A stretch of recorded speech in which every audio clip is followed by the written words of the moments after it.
الحمد لله رب العالمين والصلاة والسلام على أشرف الأنبياء والمرسلين نبينا محمد وعلى آله وأصحابه أجمعين وعلى من تبعهم بإحسان إلى يوم الدين أما بعد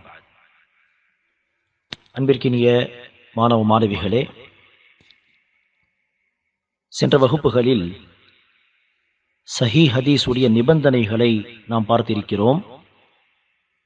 5 நிபந்தனைகள். அந்த செய்தி எந்த அறிவிப்பாளர் தொடரை கொண்டு நம்மை வந்தடைந்திருக்கிறதோ அந்த அறிவிப்பாளர் தொடர்ச்சியாக இருக்க வேண்டும். அதாவது எந்த ஒரு அறிவிப்பாளரும் விடுபட்டு போயிருக்கக்கூடாது, அந்த தொடர் அருந்து போயிருக்கக்கூடாது. 2வது நிபந்தனை, எத்தனை அறிவிப்பாளர்களை தாண்டி அந்த செய்தி நமக்கு கிடைத்திருக்கிறதோ அத்தனை அறிவிப்பாளர்களும் அதுலாக, அதாவது நேர்மையானவர்களாக இருக்க வேண்டும். 3வது நிபந்தனை, அத்தனை அறிவிப்பாளர்களும் ஒரு விஷயத்தை பாதுகாத்து அந்த செய்தியை அப்படியே அறிவிக்கக்கூடிய தன்மை உள்ள தாபித்தாக இருக்க வேண்டும். 4வது நிபந்தனை, அவர்கள் அறிவித்த அந்த செய்தியில் சிறந்த அறிவிப்பாளர்களுடைய செய்தியோடு முரண்படும் விதமாக எந்த ஒரு விஷயம் இருக்கக்கூடாது, முரண்பாடு இருக்கக்கூடாது. 5வது நிபந்தனை, மறைவான பலவீனம் ஏதும் இருக்கக்கூடாது. சஹீஹ் ஹதீஸ் எப்படி அங்கீகரிக்கப்பட வேண்டிய ஒரு ஹதீஸோ அதே போல்தான் சஹீஹ் ஹதீஸுக்கு பிறகு 2வது தரத்திலே ஹசன் ஹதீஸ் என்று உண்டு. ஹசன் ஹதீஸ், ஹதீஸுன் ஹசன். ஹதீஸ் சஹீஹான ஹதீஸாக இருந்தாலும் அதை ஏற்றுக்கொள்ள வேண்டும், அது ஹசன் ஹதீஸாக இருந்தாலும் ஏற்றுக்கொள்ள வேண்டும். இரண்டுமே அங்கீகரிக்கப்பட வேண்டிய ஹதீஸுகள். ஹசன் ஹதீஸ் என்று சொன்னால் என்ன? சஹீஹ் ஹதீஸ் போன்றுதான். என்னென்ன நிபந்தனைகள் சஹீஹ் ஹதீஸிலே நாம் படித்திருக்கிறோமோ அதே நிபந்தனைகள் ஹசன் ஹதீஸிலும் இருக்க வேண்டும். சனது தொடர்ச்சியாக இருப்பது, யாரும் விடுபட்டு போயிருக்க கூடாது. எல்லா அறிவிப்பாளர்களும் மார்க்க ரீதியாக நேர்மையானவர்களாக, நம்பகமானவர்களாக இருக்க வேண்டும். எல்லோரும் செய்தியை கேட்டு அதை பாதுகாத்து அறிவிக்கக்கூடிய தன்மையுள்ளவர்களாக இருக்க வேண்டும். ஷுசூஸ் இருக்கக்கூடாது, முரண்பாடு இருக்கக்கூடாது, அறிவிப்பிலே மறைவான பலவீனம் இருக்கக்கூடாது. அதே தன்மைகள். என்ன வித்தியாசம் என்று சொன்னால், மனன சக்தி சம்பந்தமாக நாம் பேசினோம். ஒவ்வொரு அறிவிப்பாளரும் தாபித்தாக இருக்க வேண்டும் என்று. அந்த இடத்தில்தான் ஒரு சின்ன வித்தியாசம் சஹீஹ் ஹதீஸுக்கும் ஹசன் ஹதீஸுக்கும் மத்தியிலே.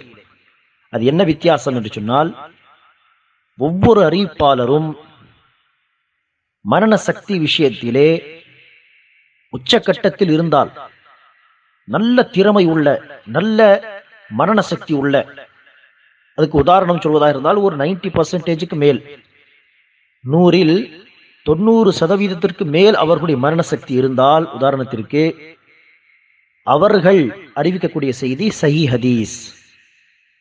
5 பேர் அறிவிப்பாளர்கள் இருந்தால் சனதில் அந்த 5 பேரும் மரண சக்தி விஷயத்திலே உச்சகட்டத்தில் இருந்தால் அவர்களால் நமக்கு கிடைத்த ஹதீஸ் சஹீஹ் ஹதீஸாக கருதப்படும்.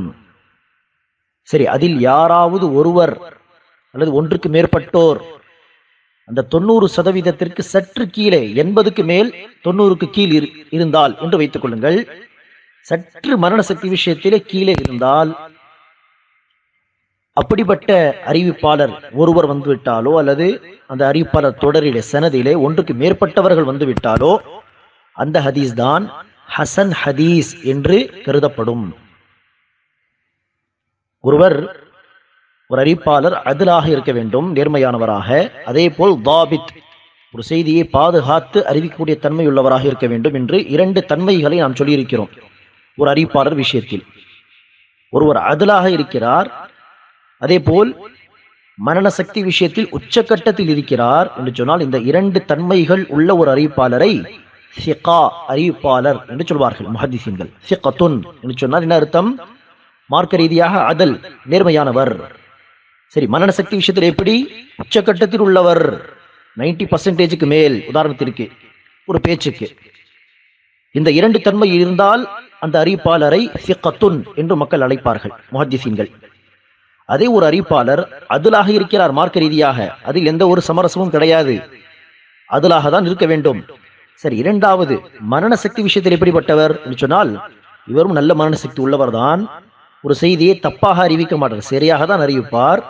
இருந்தாலும் இந்த சிகா என்கிற அறிவிப்பாளர் போன்று உச்சக்கட்ட மரண சக்தி உள்ளவர் இல்லை. உடனே சூரத்துல் ஃபாத்திஹா அறிவிப்பது போல், ஒரு சூரா அறிவிப்பது போல் அறிவிக்க முடியாது. கொஞ்சம் யோசித்தாலும் சரியாக அறிவிப்பார்கள், தவறாக அறிவிக்க மாட்டார்கள். ஆனால் மரண சக்தி என்பது அந்த அளவில் இல்லை என்று சொன்னால், அத்தகைய அறிவிப்பாளர்களை சதூக் என்று சொல்வார்கள். இரண்டு தன்மைகள், அதல் நேர்மையானவர், மரண சக்தி விஷயத்திலே மரண சக்தி சிகா ராவியை விட சற்று குறைந்தவர். இந்த இரண்டு தன்மை, நேர்மை, மரண சக்தி, சற்று லேசான மரண சக்தி, இரண்டும் சேர்ந்தால் சதுக். சஹீஹ் ஹதீஸுடைய அறிவிப்பாளர்கள் எல்லோரும் இப்படி இருக்க வேண்டும், அதல் நேர்மையானவர் பிளஸ் மரண சக்தி விஷயத்தில் உச்சக்கட்டத்தில் இருக்க வேண்டும். இந்த இரண்டு சேர்ந்தால் சிகா. இதுதான் ஒரே ஒரு வேறுபாடு. சஹீஹ் ஹதீஸை அறிவிக்கக்கூடிய அறிவிப்பாளர்கள் அந்த தொடரில் 5 பேர் இருக்கிறார் என்று சொன்னால் 5 பேரும் சிகா ராவிகளாக இருக்க வேண்டும். மார்க்க ரீதியாக அதல், மரண சக்தி விஷயத்தில் உச்சகட்டம், சிகாவாக இருக்க வேண்டும். அதே ஹசன் ஹதீஸ் என்று சொன்னால் 5 நபர்கள் அறிவிப்பாளர்கள் இருக்கிறார் என்று சொன்னால் சனதிலே, அறிவிப்பாளர் தொடரிலே, அதில் யாராவது ஒருவர் அல்லது ஒன்றுக்கு மேற்பட்டவர்கள் சதூக்காக இருப்பார்கள், அதாவது மார்க்க ரீதியாக அதலாக இருப்பார்கள், நேர்மையானவர்களாக. மரண சக்தி விஷயத்திலே சற்று சிகாவை விட சற்று கீழே இருப்பார்கள், சற்று தரத்தில் குறைந்தவர்களாக இருப்பார்கள். ஆனால் அவர்களும் சரியாக அறிவிக்கக்கூடியவர்கள் தான் என்கிற அடிப்படையில் அவர்களுடைய அறிவிப்பு ஏற்றுக்கொள்ளப்படும். ஆனால் இரண்டில் வித்தியாசம் இருக்க வேண்டும் என்பதற்காக அதை சஹி என்றும் இதை ஹசன் என்றும் சொல்வார்கள். இந்த வித்தியாசத்தின் காரணமாக நமக்கு கிடைக்கக்கூடிய பயன் என்ன? இருவரும் சரியாக அறிவிக்கக்கூடியவர்கள் தானே. அப்படி இருக்க ஏன் சஹி ஹசன் என்று தனித்தனியாக பிரிக்கிறோம்? சற்று மரண சக்தியில் குறைபாடு இருந்தாலும் சரியாக அறிவிக்கக்கூடியவர் என்று நாம் நம்பும் பொழுது எல்லா ஹதீஸையும் சஹீஹ் ஹதீஸ் என்று சொல்ல வேண்டியதுதானே என்று நாம் யோசித்தால் அதற்கான பதில் என்ன? ஒருவர் உச்சக்கட்டத்தில் இருக்கிறார், அப்படிப்பட்ட அறிவிப்பாளருடைய ஹதீஸை சஹீஹ் ஹதீஸ் என்றும், ஒருவர் சரியாக அறிவிக்கக்கூடியவர் ஆனால் உச்சக்கட்டத்தில் இல்லை, சற்று ஞாபக சக்தி குறைந்தவர் என்று சொன்னால் அவருடைய ஹதீஸை ஹசன் என்றும் நாம் சொல்லும் பொழுது ஒரு கால் இந்த சதூக் ராவிக்கும், ஹசன் ஹதீஸை அறிவிக்கக்கூடிய சதூக் ராவிக்கும் சஹீஹ் ஹதீஸில் இருக்கக்கூடிய சிகா ராவிக்கும் மத்தியில் முரண்பாடு வந்தால், இரண்டு அறிவிப்புகளுக்கு மத்தியில், அப்போது நாம் என்ன செய்யலாம்? சிகா ராவியுடைய அறிவிப்புக்கு முன்னுரிமை தரலாம். ஒரு கால் முரண்பாடு ஏற்பட்டால் சதூக் ராவிக்கு மேல் சிகாவுக்கு முன்னுரிமை தர முடியும். அந்த நேரத்தில் அந்த தரம் பிரிப்பது என்பது நமக்கு பயன் தரும். இது ஒரு வகையிலே பார்த்தால் முஹத்திஸீன்களுடைய இன்சாஃப், முஹத்திஸீன்களுடைய நேர்மை, முஹத்திஸீன்களுடைய நீதியை சுட்டி காட்டுகிறது. யார் எந்த தரத்தில் இருக்கிறானோ அந்த தரத்தில் அந்த ராவியை, அந்த அறிவிப்பாளரை வைக்க வேண்டும். ஒரு உச்சக்கட்டத்தில் இருந்தால் அவருக்கு ஒரு தரம், சற்று கீழே இருந்தால் அவருக்கு ஒரு தரம் என்று அவரவருக்கு ஏற்ப ஒரு ஸ்டேட்டஸை கொடுக்க வேண்டும் என்று முஹத்திஸீன்களுடைய நீதியை இந்த விஷயத்தில் நம்மால் தெரிந்து கொள்ள முடியும். அது பல நேரங்களில் நமக்கு பயன் தரக்கூடியதாகவும் இருக்கும். எனவே ஏற்றுக்கொள்ளப்பட வேண்டிய ஹதீஸ் என்பது 2 வகைப்படும். ஒன்று சஹி, மற்றொன்று ஹசன். இரண்டுடைய நிபந்தனைகளும் ஒரே மாதிரியான நிபந்தனைகள் தான், 5 நிபந்தனைகள். வேறுபாடு 3வது பாயிண்ட், மரண சக்தி, அந்த தாபித் என்று சொன்னோமே, அந்த விஷயத்தில் மட்டும்தான் லேசான ஒரு வேறுபாடு உண்டு. சஹீஹ் ஹதீஸுடைய அறிவிப்பாளர்கள் எல்லோரும் சிகாவாக இருப்பார்கள், அதாவது மரண சக்தி விஷயத்தில் உச்சகட்டத்தில் இருப்பார்கள். ஹசன் ஹதீஸுடைய அறிவிப்பாளர்களில் ஒருவர் அல்லது ஒன்றுக்கு மேற்பட்டவர்கள் சற்று மரண சக்தி விஷயத்திலே குறைந்தவர்களாக சதூக் ராவியாக இருப்பார்கள். அடுத்ததாக ஏற்றுக்கொள்ளப்பட வேண்டிய ஹதீஸில் மேலும் 2 வகைகள் உண்டு. அந்த 2 வகைகள் உண்மையிலேயே இப்போது நாம் பார்த்த 2 வகையுடைய உட்பிரிவு என்று சொல்லலாம். அந்த 2 வகைகள் என்ன? சஹீஹ் ஹதீஸ் என்று நாம் படித்திருக்கிறோம். அந்த சஹீஹ் ஹதீஸை முஹத்திஸீன்கள் சொஹி லிதாத்திஹி என்று சொல்வார்கள். சொஹி லிதாத்திஹி அப்படி என்றால் என்ன? சுயமாக சஹி ஹதீஸாக இருக்கக்கூடிய செய்தி. அதாவது அது சஹீஹாக ஆவதற்கு பிறருடைய சப்போர்ட் தேவையில்லை, மற்ற ஹதீஸுகள் மற்ற சனதுகளுடைய தேவையில்லை. அதுவே அந்த சனதே சுயமாக ஒரு சஹி ஹதீஸுடைய சனது தான், அறிவிப்பாளர் தொடர்தான், சுயமாக அதுவே ஒரு சஹீஹான ஹதீஸ் தான் என்பது அர்த்தம். அதேபோல் ஹசன் ஹதீஸ் என்று நாம் படித்திருக்கிறோமே, அது ஹசன் லி தாத்திஹி என்று அழைக்கப்படும். அதாவது அதுவே சுயமாக ஒரு ஹசன் ஹதீஸ், பிறருடைய உதவியின் மற்ற ஹதீஸுகள் மற்ற சனதுகளுடைய சப்போர்ட்டின் காரணமாக ஹசன் ஹதீஸாக அது மாறவில்லை. அதுவே சுயமாக அது தனியாக இருந்தாலும் அது ஹசன் ஹதீஸ் தான். அதை ஹசன் லி தாத்திஹி என்று சொல்வோம். இந்த இரண்டு வகைகள் போக மற்ற இரண்டு வகை என்ன? சஹீஹில் ஒரு வகை, ஹசன் ஹதீஸில் ஒரு வகை. சஹீஹ் ஹதீஸில் ஸஹீலி கைரிஹி, ஸஹீலி தாத்திஹிக்கு அப்படியே நேர்மாறாக ஸஹீலி கைரிஹி, ஹசன்லி தாத்திஹி அதுபோன்று ஹசன்லி கைரிஹி. இப்போது சஹீலி கைரிஹி என்று சொன்னால் என்ன?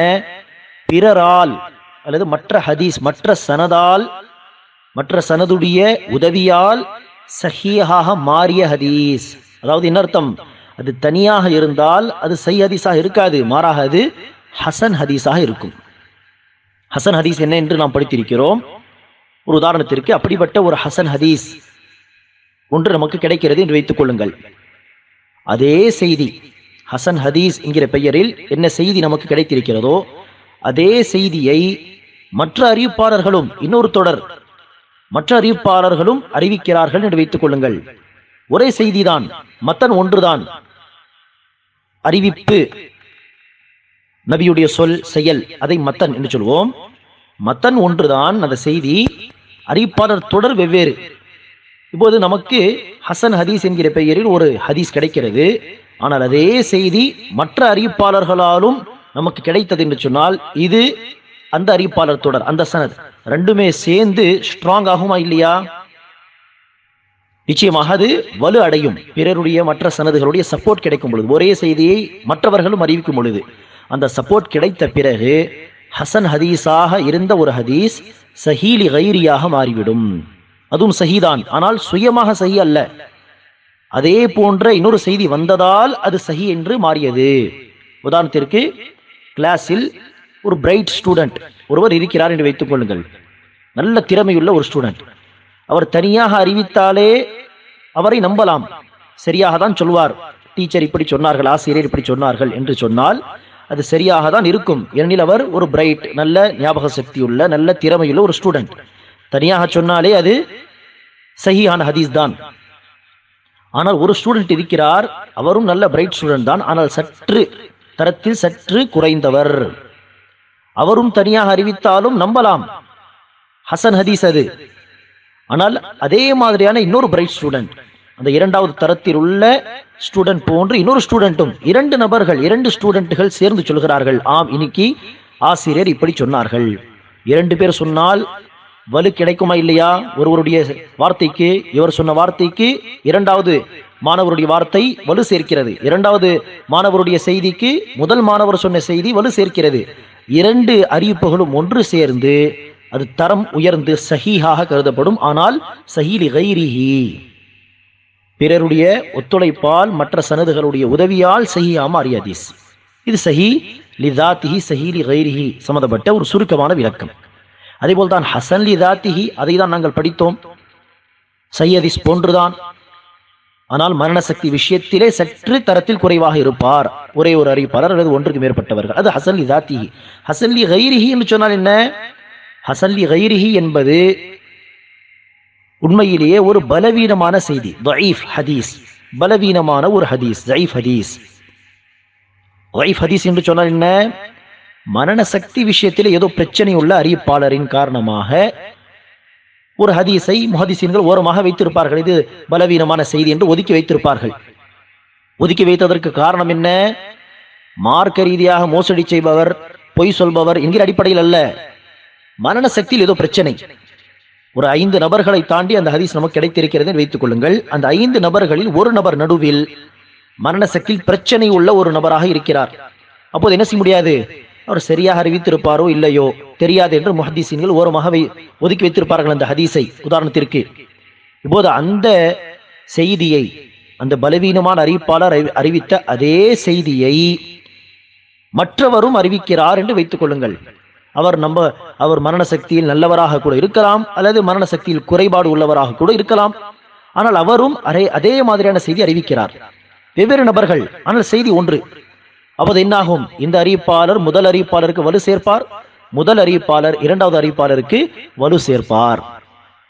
இப்படி ஒருத்தருக்கு ஒருத்தர் சப்போர்ட் செய்த காரணத்தினால் அந்த பலவீனமான செய்தி, தனியாக பார்த்தால் பலவீனமான செய்தி, ஆனால் பிறருடைய சப்போர்ட்டோடு சேர்த்து பார்த்தால் அது ஹசன் ஹதீஸாக தரம் உயரும். ஆனால் அது சுயமாக ஹசன் ஹதீஸ் அல்ல, பிறருடைய உதவியால் ஹசன் ஹதீஸாக மாறியது. எனவே அதை ஹசன் லி கைரிஹி என்று சொல்வார்கள். இப்போது இந்த சட்டம் எல்லா முஹத்திஸீன்களாலும் அங்கீகரிக்கப்பட்ட ஒரு சட்டம். அதாவது ஒரு ஹதீஸ் மரண சக்தியில் பிரச்சனையுள்ள ஒரு அறிவிப்பாளரின் காரணமாக பலவீனமான ஹதீஸாக கருதப்படுகிறது. ஆனால் அதே போன்ற அதே தரத்தில் உள்ள அல்லது அதைவிட சிறந்த ஒரு அறிவிப்பு நமக்கு கிடைக்கும் பொழுது, ஒரே செய்தி சனது வெவ்வேறு கிடைக்கும் பொழுது அது ஹசன் ஹதீஸாக மாறும், அதை ஏற்றுக்கொள்ளலாம் என்று சொல்கிறார்களே, இது எல்லா முஹத்திஸீன்களாலும் அங்கீகரிக்கப்பட்ட ஒரு சட்டம். சொல்ல போனால் இது குர்ஆனிலிருந்து எடுக்கப்பட்ட ஒரு சட்டம். அல்லாஹ் குர்ஆனிலே பக்ரா அத்தியாயத்தின் கடைசி ஒரு வசனம், அநேகமாக 285வது வசனம், பெரிய வசனம், கடன் சம்பந்தமாக அல்லாஹ் சுப்ஹானஹு வ தஆலா பல விஷயங்களை, அந்த பெரிய நீண்ட குர்ஆனுடைய மிக நீண்ட வசனம் அது அல்லாஹ் சுப்ஹானஹு வ தஆலா சொல்கிறான். கடன் சம்பந்தப்பட்ட சில சட்டங்கள் அது அல்லாஹ் சுப்ஹானஹு வ தஆலா சாட்சி, இந்த பொருளாதாரம் சம்பந்தப்பட்ட விஷயத்தில் யாருக்கு எவ்வளவு கடன் கொடுத்தார்கள், எவ்வளவு வாங்கினார்கள், இது குறித்து சாட்சியாளர்கள் நிப்பாட்டி வையுங்கள். 2 சாட்சியாளர்களை கொண்டு இந்த டிரான்சாக்ஷன், இந்த குடுக்கல் வாங்கலை நீங்கள் செய்யுங்கள், ஒரு சேஃப்டிக்காக என்று அல்லாஹ் சுப்ஹானஹு வ தஆலா சொல்லும் பொழுது 2 ஆண்கள் சாட்சியாளர்களாக இருக்கலாம், அல்லது ஒரு ஆண் 2 பெண்கள் சாட்சியாளராக இருக்கலாம் என்று சொல்லும் பொழுது அல்லாஹ் சொல்கிறான், அந்த 2 பெண்களில் ஒரு பெண்ணுக்கு அந்த பொருளாதார சம்பந்தப்பட்ட விஷயம் சரியாக விளங்கவில்லை என்று சொன்னால் இரண்டாவது பெண் ஞாபகம் ஊட்டுவாள் என்று அல்லாஹ் சொல்கிறான். அன்ததில்ல இஹ்தாஹுமா ஃபதுதக்கிர இஹ்தாஹுமா அல்-உக்ரா. இங்கு பாருங்கள், அந்த 2 பெண்களில் ஒவ்வொரு பெண்ணாக தனித்தனியாக வந்தால் அந்த பெண்ணுடைய சாட்சி ஏற்றுக்கொள்ளப்படாது. ஆனால் 2 பேர் சேர்ந்து வந்தால் ஏற்றுக்கொள்ளப்படும். அதை தானே முஹத்திஸீன்கள் ஃபாலோ செய்கிறார்கள். தனியாக அந்த அறிவிப்பு கிடைத்தால் மரண சக்தி விஷயத்தில் பலவீனமான ஒரு அறிவிப்பாளருடைய செய்தியை எடுக்க மாட்டார்கள். அதே போன்று இன்னொரு செய்தி கிடைத்து விட்டால் 2ஐயும் சேர்த்து எடுத்துக்கொள்வார்கள். குர்ஆனில் அல்லாஹ் சொன்ன செய்தி இது, சட்டம் இது. இன்ஷா அல்லாஹ் இந்த ஹசன் லி கைரிஹி தொடர்பாக மேலும் சில விஷயங்களை அடுத்த வகுப்பிலே நாம் தெரிந்து கொள்வோம். அதே போல் பலவீனமான ஹதீஸுகள் தொடர்பான மேலும் சில தகவல்கள் இன்ஷா அல்லாஹ் அடுத்த வகுப்புகளில் நாம் தெரிந்து கொள்வோம். அல்லாஹ் சுப்ஹானஹு வ தஆலா எல்லோருக்கும் குர்ஆன் ஹதீஸுடைய கல்வியை வழங்குவானாக, கல்விக்கு ஏற்ப அமல் செய்யக்கூடிய வாக்கியத்தை தருவானாக. ஆமீன். அஸ்ஸலாமு அலைக்கும்.